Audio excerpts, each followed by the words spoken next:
कोई भी हमारे प्रधानमंत्री पर कुछ बोल दे, उनके विचारों से सहमत न हो। Trump has made his choice.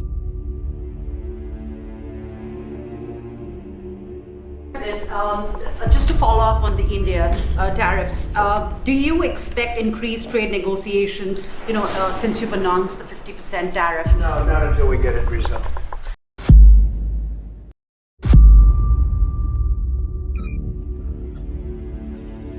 ऐसा बहुत बार हुआ जब कुछ देशों की नजर हमारे भारत पर पड़ी। उसमें कई बार ऐसा भी हुआ कि अमेरिका ने अपनी ताकत हमारे खिलाफ लगाने की कोशिश की, लेकिन भारत ने उसका मुंहतोड़ जवाब दिया। श्रीमती गांधी के समय भी ऐसा हुआ और अटल जी के समय पर भी, जब अटल जी ने परमाणु विस्फोट किया तो उस समय भी कुछ ऐसा वातावरण बना। उस समय तो विश्व के कई देशों ने, लेकिन भारत की सरकारें उन तमाम परिस्थितियों का डट कर मुकाबला ही नहीं की। धीरे धीरे उस सारे समस्याओं से हम बाहर आए।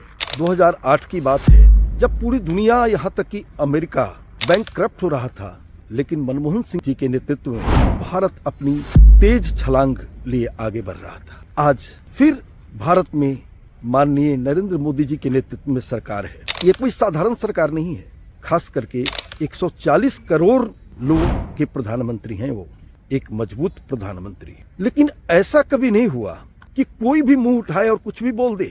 जिस तरह बार बार ट्रंप के द्वारा जिस तरह की बात बोली जाती है प्रधानमंत्री जी के संदर्भ में, सिंदूर ऑपरेशन के संदर्भ में, और हद तो ये हो गई कि अभी 2 दिन पहले का स्टेटमेंट था कि मोदी जी को पता है कि मैं उनसे खुश नहीं हूं और वो मुझे खुश करना चाहते। ये कोई आम व्यक्ति ने नहीं बोला है। दुनिया का एक मजबूत राष्ट्र जिसके प्रेसिडेंट हैं ट्रंप साहब, मुझे लगता है कि ना तो दुनिया ट्रंप साहब से ऐसी उम्मीद करती है कि वो इतनी हल्की बातें करें, लेकिन वो हल्की बातें करते करते कुछ ऐसे गंभीर कार्य कर लेते हैं, जैसे वेनेजुएला में हुआ है। वहाँ के राष्ट्रपति को सपत्नीक घर से उठा लेना, ये कोई साधारण बात नहीं है।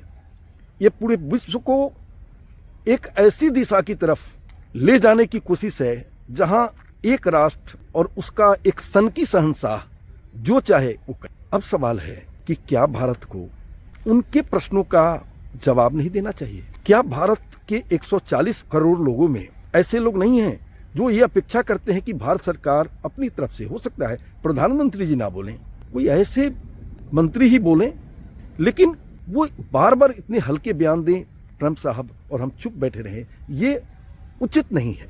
भारत दुनिया का सबसे पुराना मजबूत लोकतंत्र है और हमारे नरेंद्र मोदी जी उस मजबूत लोकतंत्र के मजबूत प्रधानमंत्री हैं।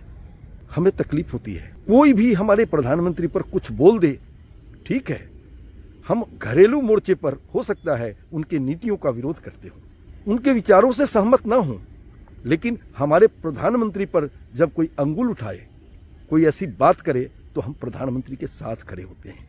यही हमारी संस्कृति है और यही हमारी शिक्षा है। आज बस इतना ही। आशा है अगर आपको पसंद आए तो प्लीज़ लाइक, कमेंट और शेयर अवश्य करें। बहुत बहुत धन्यवाद। जय हिंद, जय भारत।